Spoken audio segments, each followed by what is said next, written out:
Okay, so this is a brief overview of bundled assets within our Chapter 10 Recognition and Initial Measurement coverage.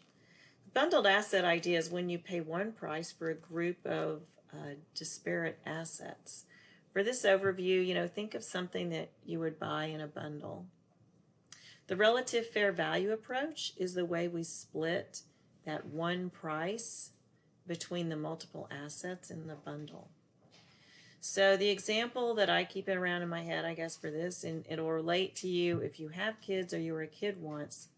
I guess I'm thinking of a bundle of joy. There you go. There's years when you can get away with paying for one meal and splitting it up among 3 kids. We used to do this all the time with pasta. So you can see there's a big plate of pasta in the picture if you're looking at the picture.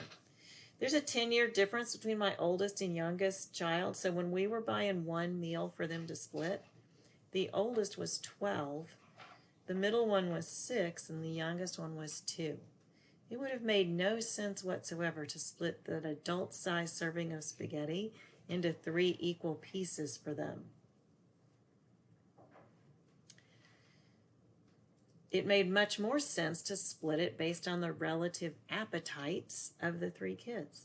The 12-year-old would eat the most, the 2-year-old would eat just a little bit, and the 6-year-old happened to be one that would just eat a little more than a 2-year-old. So that's how I would split things, right? Using common sense, I would split according to the relative needs of the kids.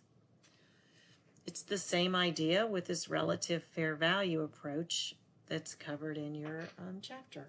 How much would each of these assets be worth on their own? Well, you add up those fair values that you come up with for each individual asset, and then you figure out what percentage of the total goes with each one. Then you split that one bundle price according to those percentages. This is the big idea with bundled assets. Once you get that initial measurement split figured out, then each individual asset just gets treated like any other asset going forward.